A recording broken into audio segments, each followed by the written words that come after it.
दोनों बेटे और बहुओं के साथ अकेलेपन के कारण मानसी ने अपने बेटों की शादी कर दी है। घर में मानसी के हिसाब से ही सब होता है। बेटों की शादी के बाद घर में इस बात का कलेश शुरू हो जाता है कि घर का हिसाब कौन देखेगा। रसोई के खर्च मानसी के द्वारा सुप्रिया को देने से पलक भड़क जाती है और लड़ाई झगड़ा शुरू कर देती है। घर के कलेश से बचने के लिए मानसी अपने पति के सुझाव से अपनी जिम्मेदारियां, पेपर, ज्वेलरी और कुछ जरूरी सामान 2 अलमारियों में रखकर दोनों बहुओं को दे देती है। बड़ी बहू सुप्रिया को मिलती है बड़ी अलमारी और छोटी बहू पलक को मिलती है छोटी अलमारी। पलक मानसी से कहती है, ये क्या है, भाभी को बड़ी चाबी और मुझे छोटी चाबी। हर चीज से तुम्हें प्रॉब्लम है ना? पहले ये तो संभाल लो।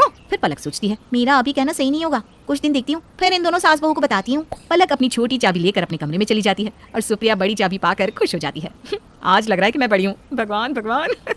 दोनों बहुओं में होड़ लग जाती है कि कौन अपनी जिम्मेदारी अच्छे से निभाता है। एक दिन घर का बिजली का बिल बहुत ज्यादा आ जाता है। बिल देखकर मानसी के पसीने छूट जाते हैं और वो कहती है, इतना भी कोई बिल आता है भला? अब इतना पैसे मैं कहाँ से दूंगी? इनसे भी तो नहीं मांग सकती, हिसाब गड़बड़ा जाएगा। मम्मी जी टेंशन मत लीजिए, मेरे पास है कुछ पैसे। तेरे पास पैसे कहाँ से आए? वो मम्मी जी, आपने स्टोर रूम की चाबी मुझे दी थी ना, मैंने रूम का सारा कबाड़ बेच दिया और उसके अच्छे खासे पैसे मिल गए।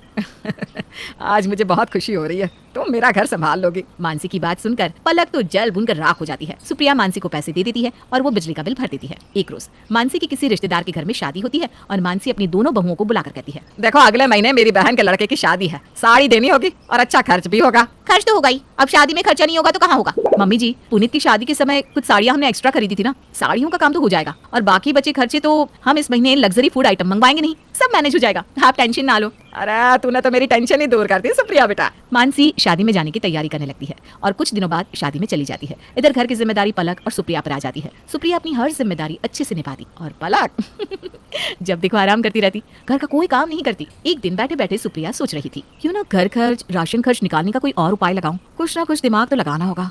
एक दिन सुप्रिया अपनी बड़ी चाबी से बड़ी अलमीरा खोलती है और सामान चेक करने लगती है। देखो तो अलमारी में है क्या क्या। सुप्रिया अलमारी में रखे एक एक सामान और पेपर चेक करती है और उसे फ्लैट के पेपर मिल जाते हैं। ये तो फ्लैट के पेपर है, ये मम्मी जी ने मुझे संभालने के लिए दिए हैं। ये तो वही फ्लैट है जो मेरी शादी के वक्त खरीदा गया था। ये तो खाली पड़ा है, खाली पड़ा क्या ही काम दे रहा है, ऊपर से देखभाल भी नहीं हो पा रही। इससे अच्छा होगा कि क्यों ना इसे भाड़े पर लगा दूं, इससे फ्लैट की देखभाल भी हो जाएगी और पैसे भी आ जाएंगे। दिमाग अच्छा है तेरे पास सुप्रिया।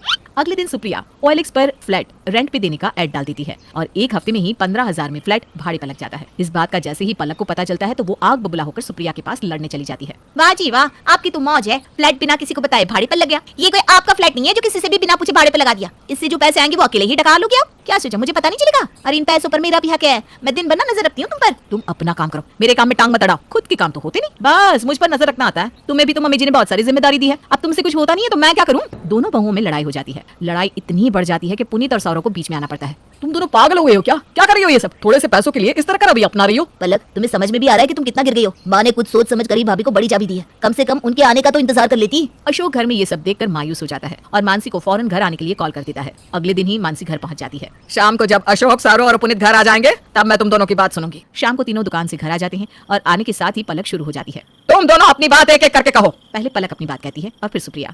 दोनों की बात सुनने के बाद मानसी कहती है, पहली बात तो ये कि जिसको जो जिम्मेदारी मिली है वो अपनी जिम्मेदारी देखे, दूसरे की नहीं। और जहाँ तक फ्लैट भाड़े पर लगाने की बात है तो सुप्रिया ने मुझे पूछकर ही फ्लैट भाड़े पर लगाया है। उसने सोचा कि भाड़े से जो पैसे आएंगे वो उसे घर खर्च में इस्तेमाल कर लेगी ताकि कुछ पैसे बच जाए। पलक, मुझे कहते हुए शर्म आ रही है कि तुम्हारी सोच बहुत छोटी है। सुप्रिया ने अपनी हर जिम्मेदारी को बखूबी निभाया, लेकिन तुमने अभी तक क्या किया ये बताओ। आप तो बस मेरे में ही कमी निकालने में लगी रहती। भाभी आपको शुरू से पसंद है ना, इसीलिए तो उनका पक्ष ले रही हैं। मुझे अच्छे से पता है कि भाभी ने आपको बिना बताए ही फ्लैट भाड़े पर लगाया था। आप सबके सामने साबित करना चाहती है ना कि मैं कुछ नहीं कर सकती हूँ। ये क्या बोल रही हो तुम? तुम्हें समझ में भी आ रहा है कि तुम क्या क्यों बोले जा रही हो? अब मुझे समझ में आ गया है कि तुम दोनों की लड़ाई इस तरह तो खत्म नहीं होगी। मुझे इस घर का बंटवारा करना ही होगा। मैं हर चीज दोनों बेटों में बांट देती हूँ, फिर अपने अपने घर का देख लो। मानसी की बात सुनकर पुनीत कहता है, माँ तुम इनकी लड़ाई में हम भाइयों का बंटवारा मत करो। पलक को कुछ समझ में भी आता है क्या? वो मेरा घर संभाल ही नहीं पाएगी, आप लोगों से दूर मैं बिखर जाऊंगा। आप घर की लड़ाई में हमें मत पीसो माँ। अरे बेटा, इस घर की शांति के लिए बहुत जरूरी है कि घर का बंटवारा हो जाए, वरना घर में रोज लड़ाइयाँ होती रहेंगी। मानसी घर की हर छोटी बड़ी चीजों का बंटवारा करके दोनों बहुओं को अलग कर देती है ताकि दोनों को एक दूसरे से कोई मतलब ना रहे। मम्मी जी, आप और पापा जी मेरे और सौरव के साथ ही रहिएगा।